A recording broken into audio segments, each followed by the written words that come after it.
You know, you as a performer and as a songwriter, you know, or at least I really feel a connection with the work that I produce, and I've always felt very strongly that you can't take the artist out of the art. So there's a piece of me in every song and in every performance that I do. People that would come up and say, you know, when you sang Start Again, you know, it felt like you were talking to me. I had a really rough day and the song really helped me. As a writer and as a performer, that's more gratifying than I can even explain.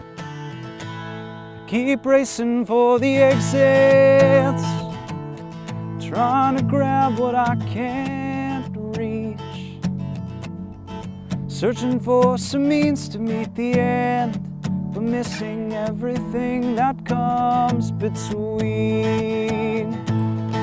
Looking out for angels, hoping for someone to bring me peace, searching everywhere for my salvation, everywhere except in me.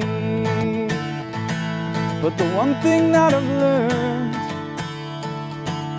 is life's not always full of pain. Saturdays are shit shows and sometimes lead to shame. But just 'cause you feel broken doesn't mean you stay that way. 'Cause Sundays break the skyline and you can start your life again.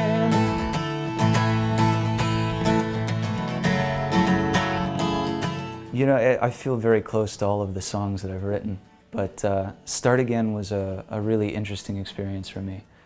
I was going in a point of my life, it was first year university, so it was really the first time where I was setting off on my own to do something, to go down a path and, you know, to see what kind of future that would lead to. And partway through this experience in going into business school, I found that I wasn't getting as much out of it as I thought I would. And the experience of being on my own and taking responsibility for the person that I was, the things that I'm doing, and inevitably the person that I would become, really hit home for me. And I remember sitting down and thinking about that and saying, no matter what life throws your way, no matter where you find yourself, there is always the opportunity to pick yourself up, dust yourself off, and start again. You'll feel more like yourself. The reason that I got into songwriting was really as a form of catharsis, a form of figuring things out for myself. It allowed me the opportunity to take emotions and experiences that either I've had or people close to me have had and put them into perspective. So the fact that through that I was able to come out with my first album, Never Look Back, which, you know, at the time I wasn't writing for an album. I was, you know, I was eventually hoping to get there, but never really knew when that was going to happen. But the fact that there are people out there that are taking something away from the songs and are feeling something, it's a wonderful feeling to know that your work doesn't just mean something to you and isn't just explaining or putting life into perspective for you, but allowing other people to see things from a different point of view. Maybe help them deal with the ups and downs that is life. Hey Casey, how you been? Talking the secret messages, sitting by the campfire, watching the way you come to life. When we joke around, your voice is the only sound, sweetens my heart and my ears, hoping the time could stop right here. Baby, don't give up on me, we'll be together one day, feeling each other, you'll see, in the eye of the pouring rain. Casey was a really interesting track for me to write. It was the first love song I ever wrote, and so it's always going to hold a very special place for me. I wrote it about that first experience with love, or what I believed was love at the time, and that really innocent and pure experience. It was also written about a love that could never be. Friends you dated still haven't moved on. Casey, if this was wrong from the start, there's no way I'm changing my sinful heart.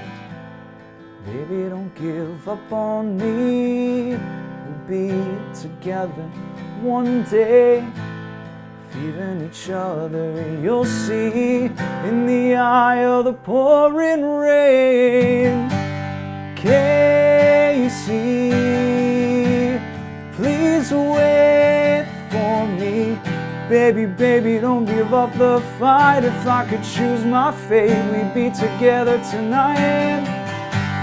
Casey, don't cry, my sweet. I know what time hasn't come just yet, but I'll keep scaling these walls, 'cause you're my Juliet.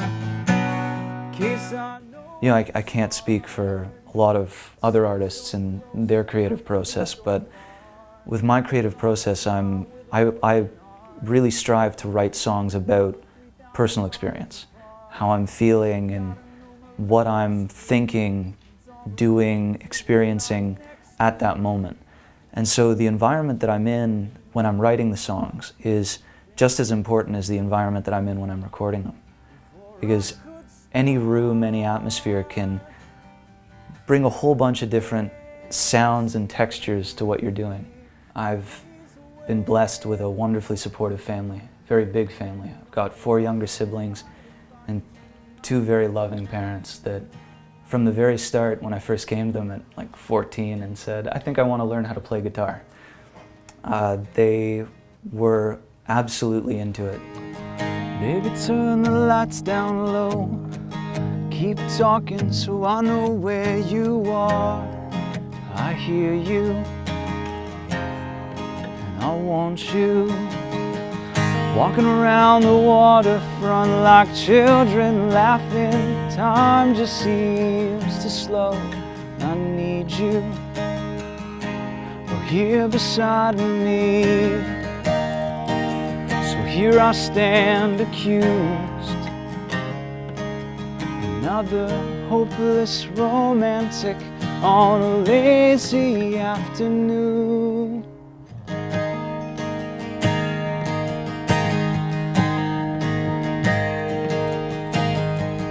Waking up, I feel you there. I want people to feel that I'm singing to them, that I'm talking to them, because that was always something really important for me to feel with the artists that I listen to, the artists that I grew up really admiring. With Bruce Springsteen or Adam Duritz of the Counting Crows, you always felt like they were talking to you. And so it's definitely something that I want to perpetuate in my own show. I'm hopelessly in love with you. Oh, I'm hopelessly in love with you. Oh, I'm hopelessly in love with you.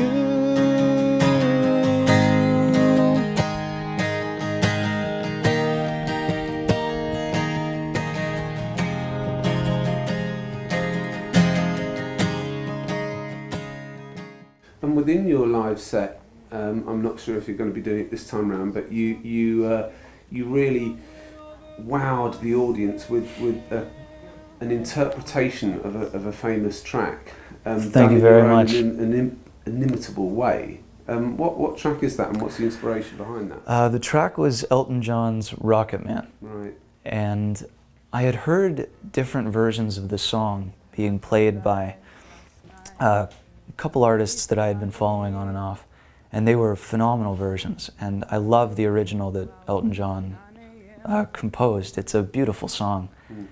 But in starting my own journey into music and approaching the second record as more of it's got more social weight to it, I think, than the first record. I was very young when I wrote the first record, and not that I'm, you know, extremely older now, but the second record took on a little bit more of a personal significance for me and a social significance, because I had the opportunity to really sit down when I started writing the songs and say, okay, I have that basis with the first record.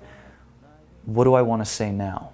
What message do I want to get across? What conversations do I want to start with my listenership, with the people that are going to receive the album? And in that process, I started listening to the song Rocket Man a little bit more intently. And it started to take on the meaning of a singular person going off and doing something that could be a little bit riskier. You know, isn't necessarily a safe route. It's a road less traveled. But someone who's doing something that they know is the right thing for them to be doing. And going back and listening to that song again, I felt really strongly that I wanted to sing it that way. I wanted to put that experience into the song. I think it's gonna be a long, long time till touchdown brings me round again to find I'm not the man they think I am at home. Ooh, no, no, I'm a rocket man. Rocket man, burning out his fuse out there all alone. And I think it's gonna be a long, long, long time. I think it's gonna be a long, long, long time. 'Cause I'm a rocket man.